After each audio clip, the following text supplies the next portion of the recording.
Bismillahirrahmanirrahim. Baik, kita lanjutkan pelajaran kita menurut Arab metode mapan ini pada bagian yang ketiga dari huruf sambung. Ini kita mulai dari ba, ya. Sebelumnya kita sudah mempelajari bahwa ba untuk di awal seperti begini, ya. Kemudian ba di tengah seperti begini, atau kita juga mempelajarinya dengan bentuk yang begini dan disambung ke bawah. Nah, untuk ba akhir ini, ya,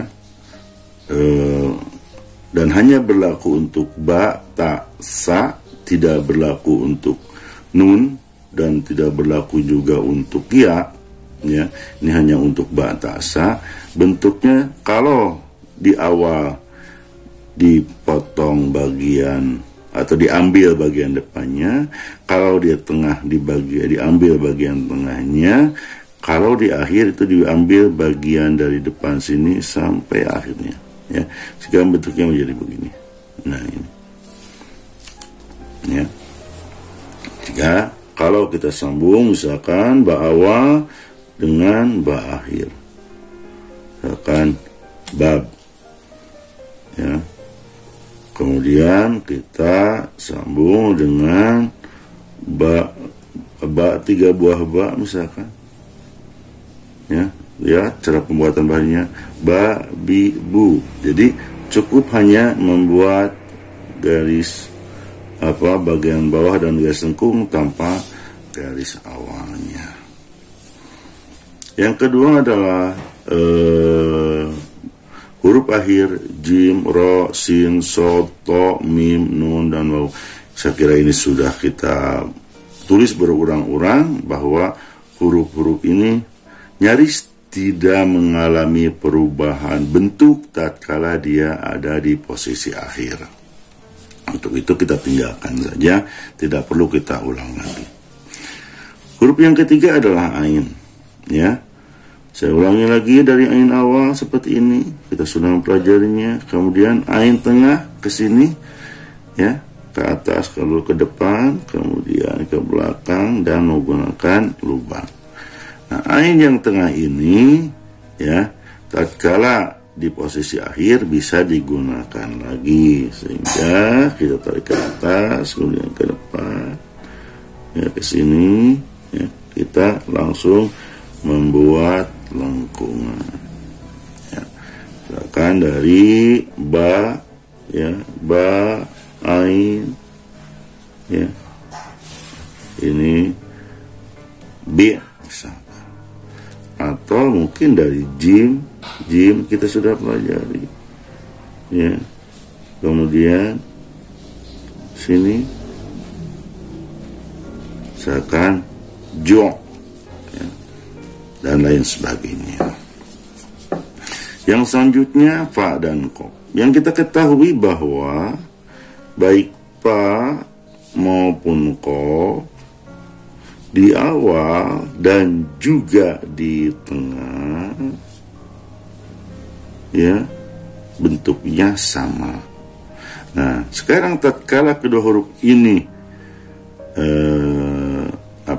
berada di posisi akhir, maka ada perbedaan bentuk.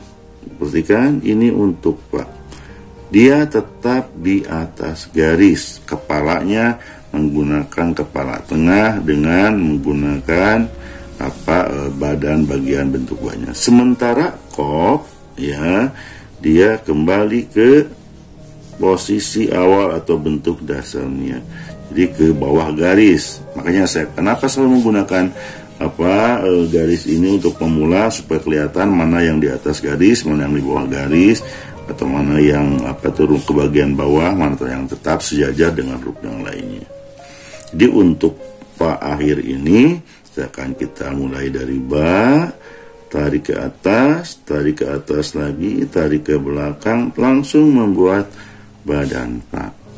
Sementara kalau qaf, ya, ini sini ke depan, kemudian membuat kepala qaf dan membuat bagian yang lengkung nun. Ya, jadi kalau di sini lengkung ba dan dia berada di atas garis, kalau ini lengkung nun dan berada di bawah garis. Ya. Kan kita ambil contohnya saifun, ya kita tahu saifun ini begini, ya saifun. Sementara kalau siko wasiqalladzina, nah ini begini siko. Baik. Ya. Huruf selanjutnya adalah alif. Nah, kita sebenarnya sudah beberapa kali menulis alif akhir ini, ya. Dimana kita selalu misalkan dari fa kemarin sini kita tariknya dari atas. Ya, tidak salah. Namun ya, para kaligrafer itu biasanya menulis alif ini dari bawah, ya, sehingga tulisannya akan seperti begini, ya. Kata sambung dengan ba, ya, karena di alif hanya ada di akhir. Dari ba, nah begini, ya. Kemudian dari misalkan dengan jim, ya, ini bisa dekat ke sini, boleh saja, atau kita juga bisa dijauhkan dengan jimnya. Jadi bedanya yang tadi dari atas, sekarang dari bawah. Insya Allah dengan sudah seringnya kita menulis yang dari bawah ini tidak akan sulit menulisnya. Kan dengan ain, ya, tinggal ginikan saja, ya, atau dengan fa atau dengan qaf, tinggal tarik saja ke atas. Oke. Huruf selanjutnya adalah lam akhir. Nah, awas, lam ada kaf, ini harus benar-benar dikuasai dulu cara penulisan alif akhirnya. Ya. Lam akhir adalah bentuk lam biasa atau lam lepasnya, ya. Dengan pertama membentuk alif dulu, alif akhir. Dari sini tarik lagi dari atas sampai sedikit di bawah garis, kemudian membuat lengkung lam. Ya, saya ulangi lagi ini dari haknya. Ya, sini ke atas, yang ini kita coba. Kemudian ke bawah garis sedikit, ya, kemudian lengkungan lam. Atau mungkin yang panjang ini kita ulangi lagi, ya, ke sini. Ya, kemudian kita tarik dari atas agak sedikit ke bawah, kemudian jadikan lam. Ini lam akhir. Oke, sejak kaf akhir kita sudah belajar kaf awal, juga kita sudah belajar kaf tengah, tinggal kaf akhir. Kita ulangi, lihat juga dari sini, ya, sini ke atas dulu. Nah, sekarang untuk kaf akhir ini kita memanfaatkan bagian badan ba akhir, ini kan, kemudian menggunakan S kecil yang dulu, ya. Kan dari H kita tarik lagi sini, tarik ke atas, kemudian kita tarik badan ba akhir, ya. Mau dipanjangkan juga boleh, sini, ya. Kemudian kita tarik badan ba bagian akhir. Jadi saya katakan, untuk membuat lam dan kaf akhir ini kita harus pandai dulu untuk membuat alif akhir. Bisa saja dari atas, tapi biasanya agak sedikit kaku di bagian bawahnya, ya, ada kelihatan patah. Oke, yang selanjutnya dal akhir. Dal akhir itu adalah kaf akhir yang tanpa hamzah. Ya, kita perhatikan. Saya ulangi lagi.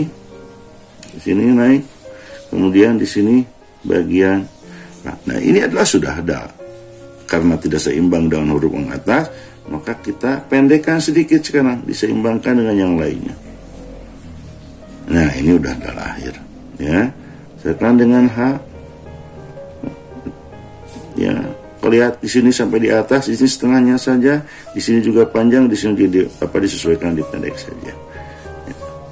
H misalkan, atau dengan mim boleh ini pendek saja, kemudian tarik ke depan. Ini dal akhir. Yang selanjutnya adalah H. Kita sudah belajar H awal, kita juga sudah belajar H tengah, ya. Saya ulangi saja biar lebih yakin. Kemudian ke sini kepala apa, ya, sini, kemudian kita menggunakan angka 6 itu kemarin yang di sini, ya, ke sini. Nah, untuk H itu ada huruf dal. Huruf dal, coba lihat pergi lagi huruf dalnya. Ya, ini huruf dal, ya. Kita sambungkan ke atas, maka menjadi H akhir. Ya, misalkan kita ambil dari sini, kemudian kita buat ke sini short, ya. Kita tarik sedikit ke atas, bikin dal, kemudian sambungkan ke atas menjadi soh misalkan. Nah, ini huruf-huruf standar yang dipelajari di dalam metode mapan dari mulai huruf lepas sampai menjadi huruf akhir atau huruf sambung akhir. Nah, ini variasi-variasi ini sudah kita singgung pada pertemuan kemarin, yaitu tatkala ada 3 nabroh atau ada 3 gigi, ya, ada 3 gigi supaya membedakan. Di sini misalkan ba, bi, bu, supaya berbeda dengan sin, gitu kan. Nah, ini juga baina ditulisnya begini supaya tidak menulisnya begini, ya, baina misalkan. Ini jadi sin nanti bentuknya. Begitu juga misalkan iya, agar supaya lebih bagus maka kita tariknya ke bagian atas. Ya. Nah, ini di sini ada 3 nabroh atau 3 gigi. Nah, sementara kalau untuk 2, untuk ba dengan iya misalkan atau nun dengan iya, kita ambil kita bikin bentuk seperti dal, kemudian kita tarik segini.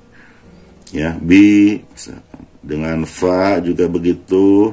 Ya, ini ianya bisa di bawah, dengan kaf juga begitu, ya, ianya bisa di bawah, dengan apa lagi, kalau dengan sin ini kembali lagi ke sini, ya, sin misalkan begini.